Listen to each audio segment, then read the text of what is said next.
membuat 8 halaman ya, analisa baik dari sisi kesejarahan, sejarah penguasaan 4 pulau ini, lalu sampai analisis yuridis material maupun formil, analisa sosiologis dan sebagainya, semua saya sudah lakukan. Dan kesimpulan saya, ya, tidak ada landasan hukum yang memadai bagi gubernur tanpa melalui proses yang seharusnya, lalu memutuskan untuk pindah kepemilikan.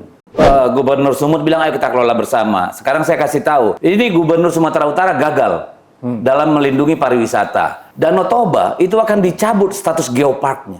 Ini kan muncul karena apa? Karena kemaruknya Bobi. Kenapa? Kalau melihat penjelasan dari Wakil Menteri Dalam Negeri, Bima Arya, dia mengatakan tidak hanya soal Aceh dan Sumut. Ada ribuan lagi lampiran dari surat itu. Lah, lalu ngapain gubernur yang satu ini ujuk-ujuk pergi ke sana mau nego kelola bersama?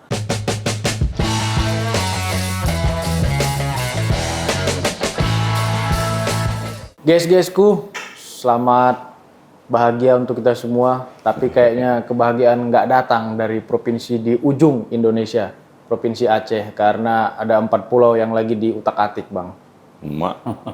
Ngeri kali gue rasa situasi sekarang nih, Bang. Apa yang punya orang pun mau dicaplok-caplok. Padahal kalau mereka mau ada Pulau Gadung, ada Pulau Brayan, macam-macam kan bisa diambil. Jadi gimana ini, Vic? Kalau kita melihat udah damai lah, ribut lagi. Padahal yang ribut sebelum-sebelumnya belum selesai kan? Ada yang bilang, Bang, kalau nggak gatal jangan digaruk. Nah, itu yang aku bilang. Ini garuk barang yang nggak gatal, jadinya kurap kan? Abang jelaskan dulu ke teman-teman ini. Siapa narasumber kita nih, Bang? Ini anggota Komisi 2 DPR, Bang Deddy Yefri Sitorus. Dia kita lihat pantas lah untuk membahas, karena kan yang mengeluarkan kebijakan ini adalah mitra beliau, Mendagri Tito Karnavian. Selain itu, walaupun beliau datang dari dapil Kaltara, Amet tapi juga ini. Bukan Amet, aku bilang anak Siantarmen. Ini yang suka salah. Gimana? Jadi dapil itu hanya ada proses administratif pemilu. Ya. Tapi kan terpilih itu menjadi anggota DPR RI. Artinya wilayah kerjanya seluruh wilayah Republik Indonesia. Tapi kan, jadi jangan ada ini suka anggapan yang ngaco. Siap Bang. Kalau dia dapil Kaltara, lah urusin aja Kaltara. Ya kagak. Gua kan bukan Indonesia. DPRD Provinsi Kalimantan Utara. Bener, Bang. Basis pemilihannya secara elektoral itu ada di Kalimantan Utara. Bener, tapi Bang. saya kan berkantor sebagai anggota Dewan Perwakilan Rakyat Indonesia. Gitu. Itulah maksud aku, Bang.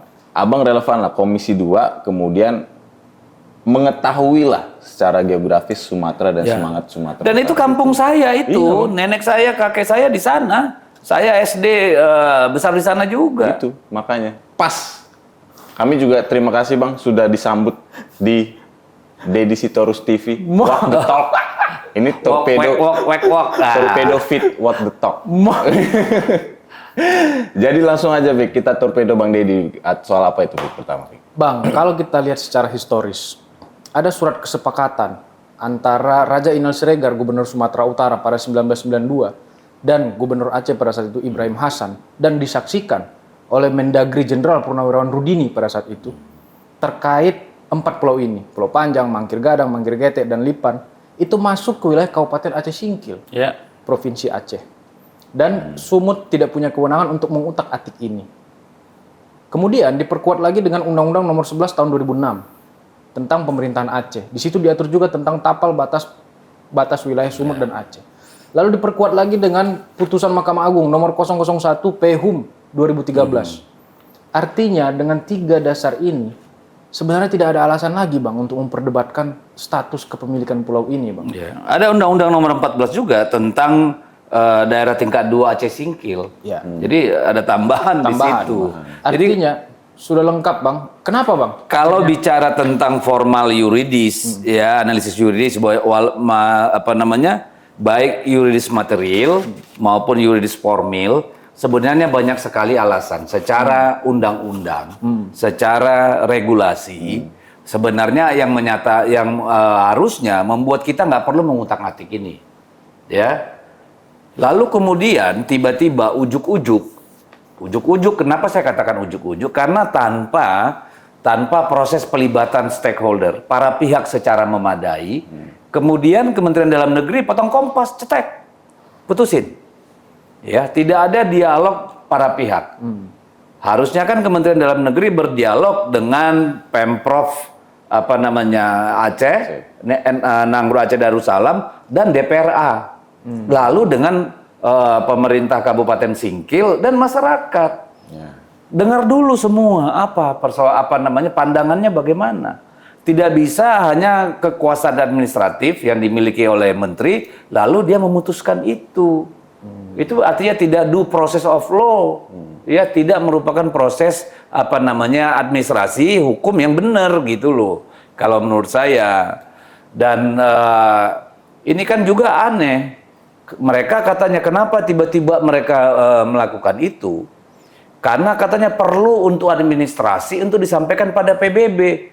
Ini kan logika yang menurut saya nggak nyambung. Ya. Ada kebutuhan menyampaikan kepada PBB tentang wilayah, kode dan segala macam. Tapi kan nggak pernah di sana diminta supaya ini dimasukkan ke Sumatera Utara gitu loh. Jadi apa urusannya ini dengan kebutuhan kita melaporkan secara administratif ke PBB? Ya. Jadi itu alasan yang ditarik-tarik seolah-olah ini bukan hanya tanggung jawab Kemendagri. No, saya bilang tanggung jawab Kemendagri gitu. Emang lagi musim sekarang suka menabrak-nabrak aturan. Iya, kan gini nih. Kalau tidak ada apa-apa di pulau itu, nggak mungkin Sumatera Utara pengen ngambil. Bener, Bang. Nggak mungkin Sumatera Utara mau dikasih sama Mendagri pulau itu. Ini buat kalian lah. Kenapa? APBD dia pun tak cukup bikin wilayah Sumatera Utara ini bagus. Lihat Pulau Nias, seperti yang saya bilang di TikTok saya. Pulau Nias kayak begitu kondisi infrastrukturnya. Lalu nambah 4 pulau. Emang lu punya duit? Nggak juga. Wilayah itu cukup luas Sumatera Utara. Bahkan pengen dimekarkan menjadi setidaknya 2 lagi provinsi. Ya. Apa yang buat Sumatera Utara pengen? Karena kalau yang saya lihat dari rekaman video Pak Yusril, dia mengatakan bahwa usulan itu dari Sumatera Utara. Bentar, Bang. Kalau kita bicara motif itu nanti, Bang. Kita bicara legal formal dulu, Bang. Nah, tadi kan saya udah jelas. Saya membuat 8 halaman ya, analisa baik dari sisi kesejarahan, ya sejarah penguasaan 4 pulau ini, lalu sampai analisis yuridis material maupun formil, analisa sosiologis dan sebagainya, semua saya sudah lakukan. Dan kesimpulan saya tidak ada landasan hukum yang memadai bagi gubernur tanpa melalui proses yang seharusnya lalu memutuskan untuk pindah kepemilikan. Berarti bisa dibilang Kemendagri ini inkonstitusional. Menurut saya, karena ada undang-undang yang dia juga harus perhatikan. Tadi undang-undang pembentukan Provinsi Aceh. Ya. Undang-undang pemerintahan Kabupaten Singkil. Lah itu kan formatnya undang-undang statusnya. Lah ini cuma keputusan Menteri Dalam Negeri. Gimana ceritanya? Iya kan? Harusnya kalau mau ubah aja dulu undang-undangnya. Dan untuk sampai ke sana, ajaklah diskusi orang Aceh. Karena sampai sekarang pemerintah Aceh Singkil sudah mengeluarkan APBD di wilayah itu. Ya. Emangnya pemerintahan Tapanuli Selatan pernah keluarkan APBD untuk pulau itu? Tapanuli Tengah. Kan nggak ada. Jadi secara yuridis formil tidak ada alasan yang kuat bagi Kementerian Dalam Negeri memindahkan kepemilikan itu. Itu secara secara hukum perundang-undangan. Meskipun misalnya Pak Yusril mengatakan tidak ada itu kaitannya legitimasinya dari undang-undang yang tahun 56 gitu ya. Tapi kan bukan ke situ, di bawahnya masih ada. Dan di luar daripada masalah hukum dan perundang-undangan, ada banyak aspek yang harus dilihat oleh Kemendagri. Tadi aspek sosiologis, ya. Kita tahu bahwa itu tadi interaksi masyarakat di sana. Kebanyakan yang pergi ke sana, termasuk tadi APBD-nya itu kan Kabupaten Singkil, Tapteng kan tidak. Lalu apalagi? Kita tahu bahwa masyarakat yang berdiam di pulau itu sebenarnya tidak ada masyarakat yang berdiam ya, tidak signifikan jumlahnya gitu loh. Tetapi ini kan menyangkut pride satu masyarakat, satu kaum yang selama ini mereka miliki lalu diambil, kan menimbulkan kemarahan. Ngamuk lah, Bang. Walaupun itu dia nggak pakai, misalnya gue punya tanah tuh nggak gue gunakan, terus ada orang ambil di situ, dia bikin rumahnya di situ, marah nggak kita? Kan marah dong. Itu secara sosiologis, secara psikopolitik. Ini pemerintahan baru. tentunya perlu keamanan, perlu stabilitas. Lah tiba-tiba kita sedang merobek luka, ya, antara Aceh dengan pemerintah pusat dan Aceh dengan Sumatera Utara. Ya. Ini apa-apaan? Padahal udah lama mesra nih Bang. Udah lama mesra, tidak ada masalah. Orang Kan Aceh gitu dari nih. Sumut. Sebentar lagi kita akan mengubah merevisi atau memperpanjang Undang-Undang Keistimewaan Nanggro Aceh Darussalam. Kenapa tidak di sana dibicarakan? Kenapa harus didahuluin oleh keputusan sepihak dari Kemendagri? Masuk Gubernur Sumut, Bobi dia bilang di statement, kita siap kerjasamakan. Kelola bersama. Kelola bersama. Itu kan logikanya salah kalau menurut saya. Saya punya tanah. Ya, katakanlah rumah, saya punya rumah kos lah. Bukan rumah tempat tinggal saya. Ya. Lalu datang nih tetangga saya. Dia dudukin itu rumah kos saya itu. Ya. Karena nggak saya sewain misalnya. Terus saya bilang, rumah ini kita kelola bersama ya. Bisa gitu? Gak bisa. Nggak bisa kan? Ngajak ribut kan namanya. Itu mah gaya-gaya kolonialisme. Lah, datang dengan itu gaya-gaya rampok. Lah masa kita negosiasi sama orang yang rampok hak milik kita? Iya. Kan dalam perspektif orang Aceh itu masih milik mereka. Lalu Gubernur Sumatera Utara datang, ya sudah ya, kita kelola bareng. Siapa lu? Kan gitu. Dan dia pergi ke sana itu tanpa didampingi Kementerian Dalam Negeri. Ujuk-ujuk aja datang kayak preman. Wah, ya kita kelola bersama ya. Ini tanah udah diputuskan. Lah, ini kan aneh. Kalau ditinggal sama Mualim. Ya ditinggal sama Mualim. Kalau gua datang, nggak gua terima. Emang lu siapa? Iya benar. Dan Kan, kita harus melihat juga Bang, histori dari Aceh ini kan dulu ada gerakan Aceh Merdeka, kemudian akhirnya Enggak lah, kita nggak usah tarik-tarik ke sana. tetap sejarah itu harus kita. Betul, tapi kan nggak ada hubungannya dengan pulau ini. Tadi itu menyangkut psikopolitik tadi, bahwa di Aceh stabilitas itu, perdamaian itu baru kita dapat beberapa tahun yang lalu. Lalu dengan cara begini, ini kan sedang mengorek luka. Ini kan sedang membangun kemarahan. Tapi di medsos sudah rame. Makanya, begitu saya melihat Bobi pergi ke sana dan bicara tentang itu, saya langsung bikin statement kan. Saya langsung marah. Menunggu perintah Mualim udah panas Bang di grup-grup Sumut tuh. Nah inilah, sementara Kemendagri masih sibuk mengelak kan. Ini banyak alasan. Ya sudah, bilang saja kami akan review kembali, saya akan mengajak para pihak duduk untuk membicarakan ini. Kan itu nggak dilakukan. Aku menarik itu karena ada perjanjian Helsinki yang disepakati oleh pemerintah Indonesia. Ya, menurut Prof. Yusril kan itu tidak menyebutkan wilayah-wilayah, batas wilayah. Oke lah, kita nggak berpatokan ke sana. Ya, tapi tadi Undang-Undang Pembentukan Nanggro Aceh Darussalam dan Undang-Undang Pemerintahan Kabupaten Singkil. Ya. Lalu bahwa APBD selama ini mengalir dari Aceh ke sana, ke pulau itu. Tapanuli Selatan nggak ada, Sumut nggak ada. Lalu haknya apa? Ya mungkin kita langsung masuk ke motif ini. Kalau anggota DPR ada yang dari fraksi Nasdem, dia menyebutkan bahwa 4 pulau itu potensi migasnya sangat besar. Kemudian ada juga investor yang akan masuk. Itu dulu 2000 berapa Pip? Pak Luhut datang. Ya itu kan kita 2021. Lihat dari pernyataan Luhut Panjaitan di DPR. Ya. Dia mengatakan bahwa dia pernah mengundang investor datang ke sana. Ya ke Singkil. Maksudnya kan pulau itu kalau saya nggak salah ya. Dan dia mengatakan kecewa karena para investor itu tidak diladeni dengan baik. Disuruh naik mobil katanya 16 jam apa 12 jam. Nggak disediain helikopter, akhirnya mereka ngambek dan pulang. Itu investor dari Uni Emirat Arab kalau saya nggak salah, ya kan? Lalu kemudian itu hilang, tiba-tiba Bobi datang, minta, kita kelola bersama. Kalau di pulau itu beneran nggak ada harta karun, emangnya Bobi mau ngambil tuh pulau? Kalau menurut informasi yang abang dengar?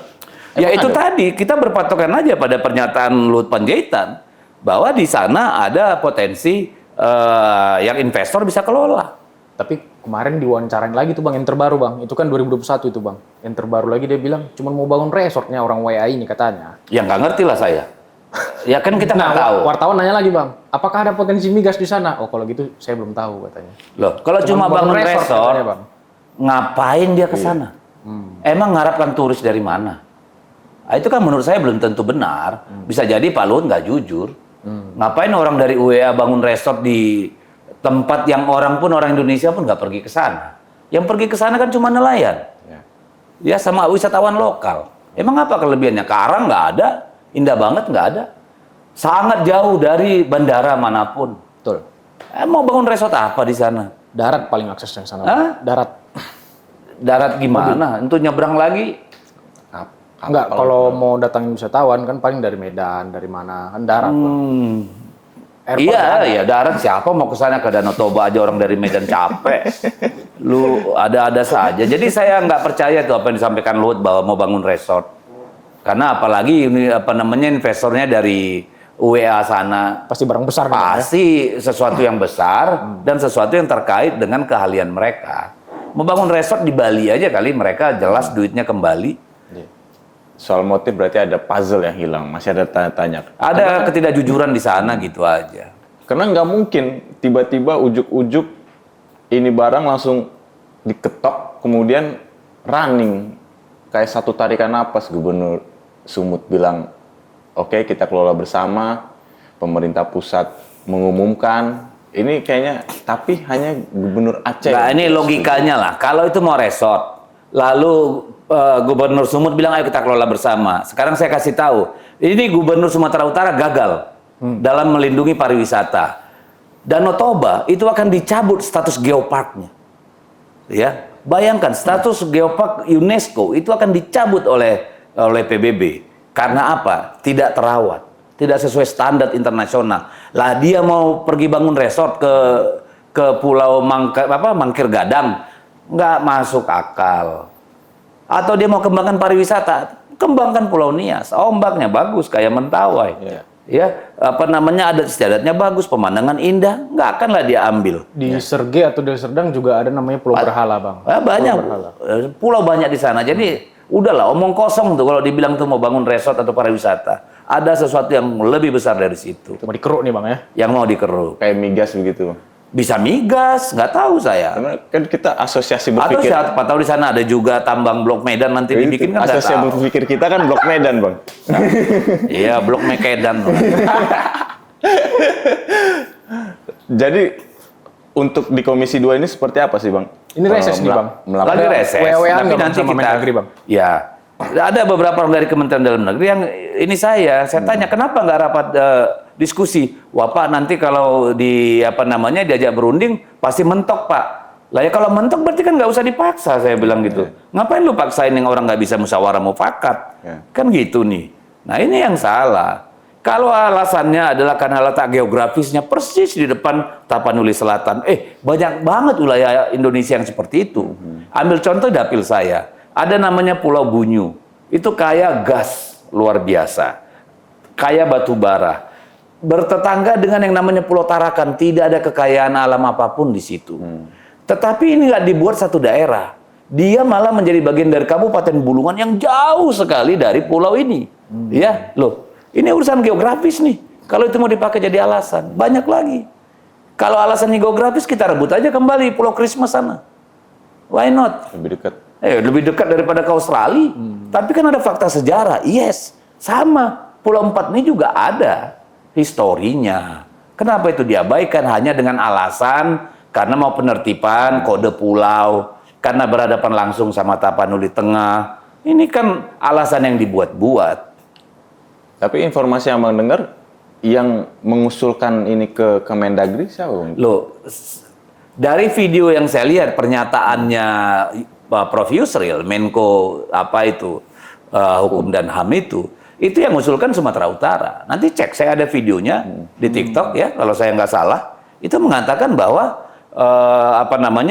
itu yang mengusulkan Sumatera Utara. Satu, yang kedua dia juga ngomong nih kalau saya nggak salah bahwa letak geografis tidak menjadi satu-satunya alasan untuk menetapkan satu wilayah menjadi bagian dari wilayah lain, kan clear. Nah ini kan Kemendagrinya ini yang menurut saya terburu-buru. Berarti emang niat nyaplok lah Bobi ini Bang ya, gitu kira-kira Bang. Ya nggak tahu lah. Ya kan, kalau lihat dari kejadiannya, ya kan bisa juga nyaplok, bisa juga ngerampok, bisa juga ambil alih, kan banyak istilah yang bisa dipakai. Orang-orang ini aja bikin gaduh negara ini. Kayaknya udah banget lahir. Ya.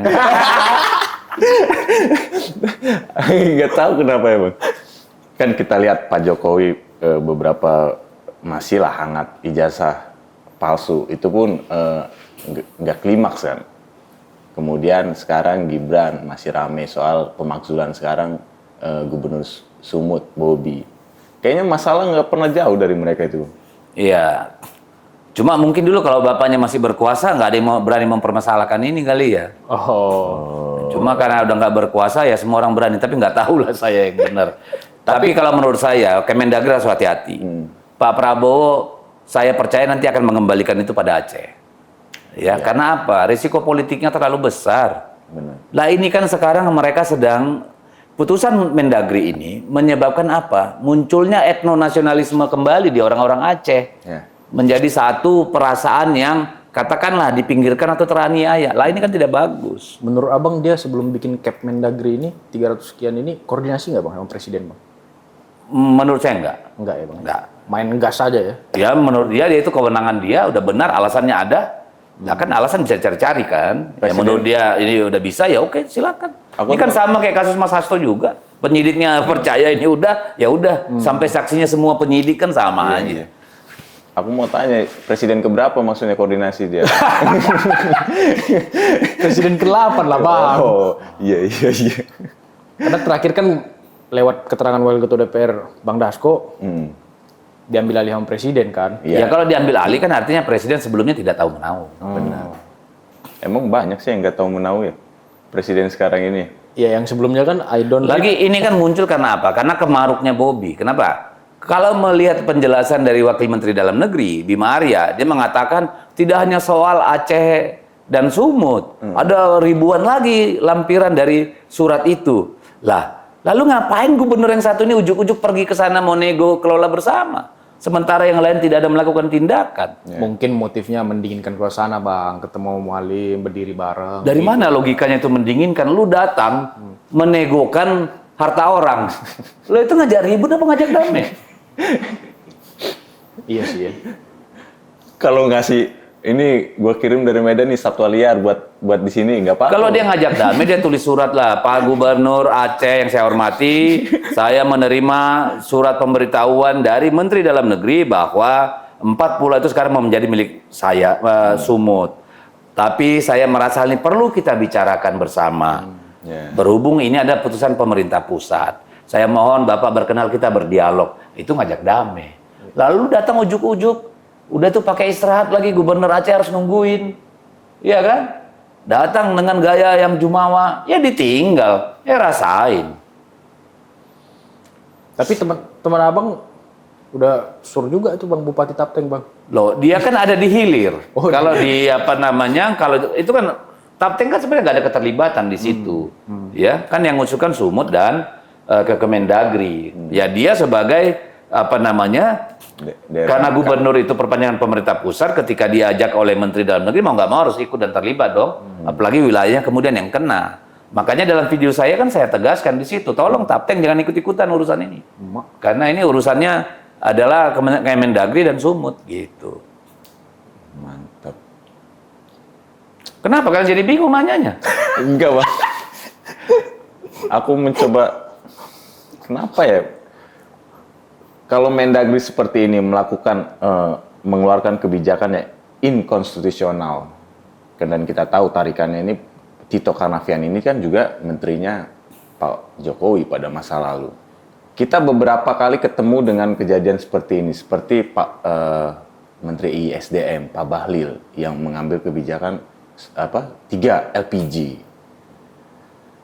Sudah seharusnya nggak sih Pak Prabowo itu menyingkirkan menteri-menteri yang kalau bisa dibilang overlap, apalagi sekarang ada diksi 2 matahari itu, supaya manunggal itu. Kalau itu kalian nanya ke Dasko, jangan nanya saya emang nggak ada urusan. Ya, normatifnya kan mau diganti mau kagak, nggak ada urusan sama gua. Itu urusannya presiden, hak prerogatifnya, dan itu harusnya kepentingan partainya beliau untuk bicara soal itu. Kita kan hanya bisa melihat dan menilai. Bagi kita kalau bagus kita dukung, kalau nggak bener ya kita kritik. Kan kayak seperti itu aja. Kan Abang juga disering di Komisi 2 kemarin itu melihat pelaksanaan di KPU itu gagal. Abang teriak ganti Kapolri, ganti dan lain-lain. Mundur bersama. Mundur bersama. Ini sudah sepantasnya nggak sih, Bang? Kalau yang ini kan prerogatif presiden, silakan. Kalau misalnya nggak bisa diselesaikan dengan baik-baik dan berdampak pada meningkatnya eskalasi kemarahan di Aceh, ya presiden harus berpikir ulang tuh mendinginkan perasaan warga Aceh. Bisa jadi dengan mencopot Menteri Dalam Negeri atau siapapun atau minimal Dirjen Atwilnya atau siapa saya nggak ngerti. Karena kan kasihan presiden kita, Bang. Kemarin itu Legend Kunto. Lalu kasihan nama presiden, kasihan nama orang miskin sana lah. Oh, tetap kita harus seperti itu, Bang.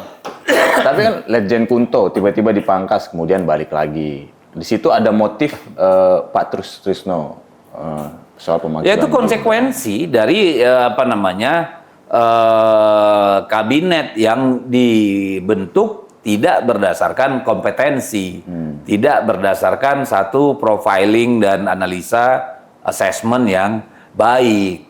Kan banyak dari menteri-menteri itu tadinya kan seperti yang Anda sampaikan sendiri, itu lungsuran dari presiden sebelumnya. Banyak yang juga ya karena keterlibatan dalam pemenangan kan. Gitu-gitu nih, banyak yang mewakili para pihak yang dianggap berjasa. Ya hasilnya begini. Ya mudah-mudahan nanti setelah ini ada perenungan di sisi Pak Presiden gitu ya, untuk kemudian memikirkan ulang konfigurasi kabinetnya. Ya. Bang, balik lagi ke soal Aceh, Bang. Emang sejarah Aceh ini untuk Indonesia sangat besar, Bang. 1948 saat Belanda datang lagi, Bung Karno mendatangi Daud Bereh untuk ikut mengajak melawan Belanda pada saat itu. Daud Bereh mengiyakan. Sayangnya pada saat itu pemerintah kita salah mengambil keputusan politik, meleburkan Aceh dengan Sumatera Utara dengan status keresidenan. Kemudian ya itu kan Belanda awalnya yang membuat satu keresidenan, lalu ada kebijakan untuk dimasukkan, lalu dipisah lagi, ya kan? Lalu dibentuklah provinsi itu. Ya ini udah panjang lah. Kalau menurut saya itu adalah bagian dari proses pembentukan bangsa ini menjadi ajek seperti sekarang. Karena kan hampir semua daerah kita itu kan memang bergolak melawan pemerintahan melawan penjajahan Belanda pada waktu itu. Betul, Bang, dalam konteks Aceh. Pada saat itu mungkin kita bisa buka sejarah lagi, pesawat kepresidenan pertama Selawah. Oh iya, hal-hal seperti itu kan menjadi bagian dari sejarah Republik ini. Tapi juga jangan abaikan misalnya Jawa Timur yang orang mati puluhan ribu untuk mengusir Belanda. Bandung lautan api, semua bagian dari negara ini punya kontribusinya masing-masing terhadap Republik. Betul, gitu Bang. loh. Kali ini kan Sumut sama Aceh. Nah, maksud aku untuk berpikir mengambil itu saja kita sebenarnya nggak berhak, Bang. Apalagi untuk mencaploknya. Loh, ya itu Anda tanya menteri, jangan tanya saya. Kan bukan saya yang caplok.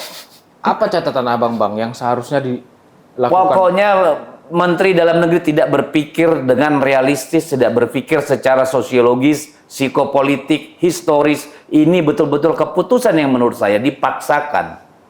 Tidak memikirkan kondisi yang ada, tidak mempertimbangkan, tidak melibatkan para pihak yang seharusnya dia libatkan. Seandainya ini makin digas, Bang, makin ditegaskan, udah nggak, ini keputusan pemerintah pusat, apa yang akan terjadi menurut Ya kita lihat, pasti akan ada perlawanan. Dari Aceh, Bang? Dari Aceh. Apa kita mau kembali seperti sebelum kejadian perjanjian Helsinki? Ya terserah. Tapi saya percaya bahwa nanti bukan pulang ya. Minggu ini mungkin Pak Prabowo akan mengambil alih dan memutuskan bahwa itu kembali ke Aceh. Kalau itu tidak dilakukan ya kita lihat nanti apa yang akan terjadi. Karena Gubernur Aceh juga udah bersikap kan. Yo, itu aja ditinggalinya Bobi macam mana, Bang? Ngomong pun tak mau dia. Iya. Dan itu kan sebenarnya kan tamparan buat Bobi kan. Ya Bapak ngomong aja sama orang-orang ini, habis itu dia pergi kan. Harusnya tahu diri lah. Kan saya juga nggak kebayang apa yang dianggap dalam pikiran Bobi. Apa dia merasa lebih superior daripada Gubernur Aceh misalnya gitu loh. Ya sehingga baik sebagai gubernur maupun sebagai anak mantan presiden. Sehingga merasa layak datang ke rumah orang untuk berunding bagaimana membagi harta orang lain. Kan itu kacau itu cara berpikir. Kalau dikelola bersama misalnya bang, Nggak ada kelola bersama kan tadi saya udah bilang, saya punya tanah nggak saya pakai. Kamu datang ke tanah saya bilang, udah ya kita kelola bersama, lu mau nggak? baik dalam persentase 70-30. Nggak ada urusan. Nggak ada ya bang? Kalau mau ya merengek lah sana sama Aceh, udah bagilah. Atau kami ikutlah partisipasi. Investasi kan butuh biaya. Silakan, nggak ada masalah. Tapi kalau Anda datang dengan selembar surat, udah ya ini Mendagri bilang, gua punya, tapi gua nggak mau ribut, kita bagi 2 ya, enak aja.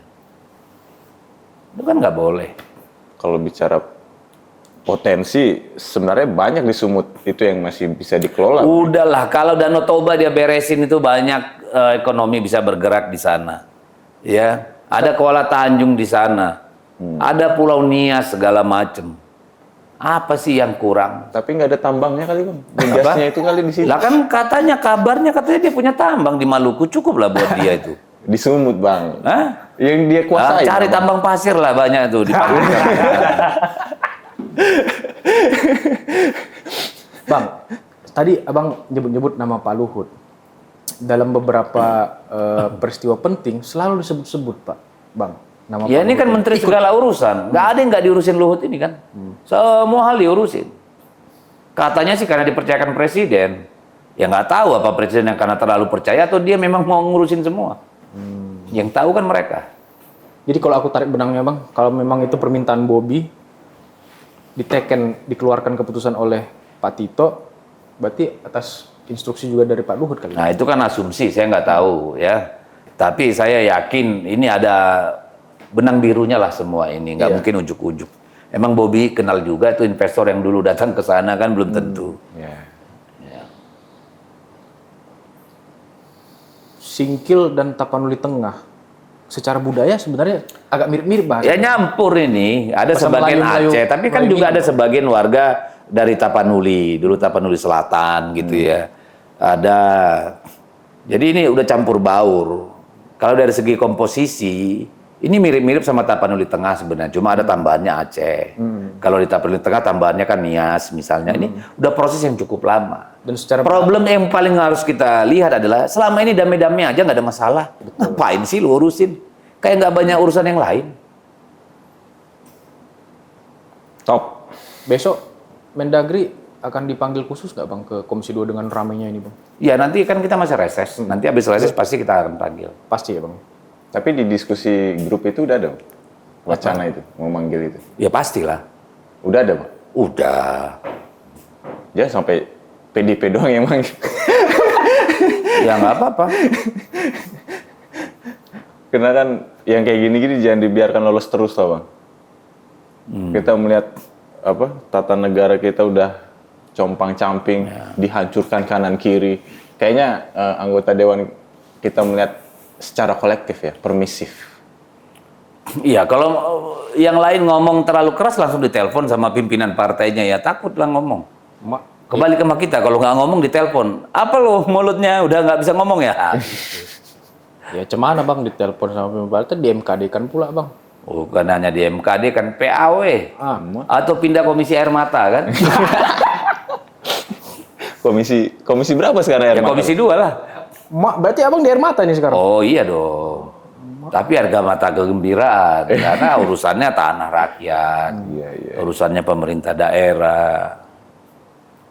Mungkin nggak Bang nanti selain Mendagri, Gubernur Sumut dan Gubernur Aceh juga dipanggil hearing di Komisi 2? Ya ini aja lah kita perjuangkan dicabut aja dulu tuh Permendagri daripada kita berlama-lama atau muter-muter. Udah kembalikan ke kondisi seperti semula dulu lah. Nanti kapan-kapan ada waktunya kita bicara. Kalau menurut saya gitu aja. Sip. Daging. Ada lagi Bek? Cukup Bang, udah paten ini Bang. Udah bingung dia bikin pertanyaan. Kalau ini udah Ini buat kalian silakan didalamin tuh analisa saya terhadap persoalan ini. Iya. Poinnya adalah lepas dari masalah hukum, masalah apa. Ini udah damai, ngapain lu cari-cari masalah? Nambah pulau itu ke Tapanuli Selatan juga nggak banyak untungnya. Kecuali memang ada harta karun tadi, gas apa segala macamnya, pantas lah. Tapi itu pun nggak boleh dong. Karena tetangga lu kaya, lu lalu mau ambil harta tetanggamu, dari mana sih? Memang suka cari masalah kali, Bang. Ah, itu dia hidupnya dari masalah. Udah, Pik, tutup, Pik. Guys-guysku, paten kali aku pusing aku podcast sama Bang Deddy. Sampai terdiam aku beberapa detik, guys-guysku. Tapi aku mau menutup dengan satu kata-kata bijak dari Prof. Azumardi Azra, Bang. Oh yes. Bahwa sebenarnya moral politics, moral beyond the law. Jadi Yes. di atas law, itulah moral. Maka itulah penjaga untuk tidak terjadinya abuse dari sebuah kesewenang-wenangan kekuasaan yang serampangan. Kita ketemu di torpedo berikutnya. Assalamualaikum warahmatullahi wabarakatuh.